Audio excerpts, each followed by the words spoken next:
மக்களுக்கு நல்லாவே தெரியும். நீங்கள் ஏன் இந்த மாதிரி வீடியோ கிளிப்ஸ் எடுத்து சும்மா மாற்றி மாற்றி மாற்றி போட்டுக்கிட்டு நான் தெரியாமல் தான் கேட்குறேன். ஒருத்தவங்களுக்கு மயக்கம் வராதா? மயக்கம் வந்து திரும்ப தெளியாதா? தூக்கிட்டு போகும்போது ஒரு வீடியோ போடுறீங்க, திரும்ப உக்காந்துருக்கும் போது ஒரு வீடியோ போடுறீங்க. இதில் என்னத்தை போய் தேடுன்றீங்க? என்னத்தை போய் தேடுறது? சாதாரண மக்களுக்கு தெரியும். மயக்கத்தில் இருக்கிறவங்க செத்த நேரத்தில் தெளிஞ்சிருவாங்கன்ட்டு. அதுதான் அங்கே நடந்திருக்குது. அதை வச்சு அரசியல் பார்க்குறீங்க. மக்களுக்கு தெரியும்ப்பா யார் எப்படி நம்ம யாருக்கு ஓட்டு போடணுங்கிறது கண்டிப்பாக நல்லாவே மக்களுக்கு தெரிஞ்சிருக்கும். யாருக்கு போடணும் யாருக்கு போடக்கூடாதுன்னு. நீங்கள் பொழுதுனிக்கு இந்த மாதிரி கிப்பிங்க எடுத்து போடுறது இல்லை. உங்களுக்கு என்ன லாபம் கிடைக்க போகுது? நீங்கள் எதை நினச்சி போடுறீங்களோ தெரியல. பல பேர்த்துக்கு சாதகமாக இருக்கும். பார்த்துக்கோங்க.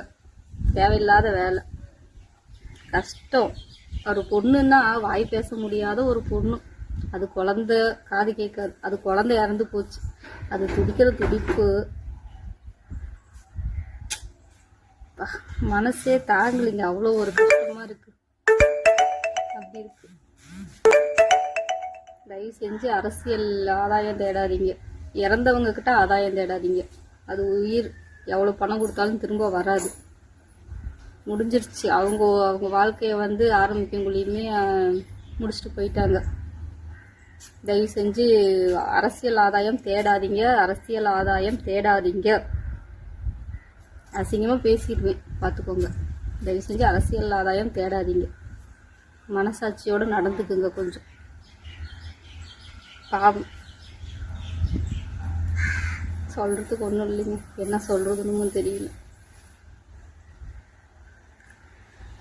அப்போ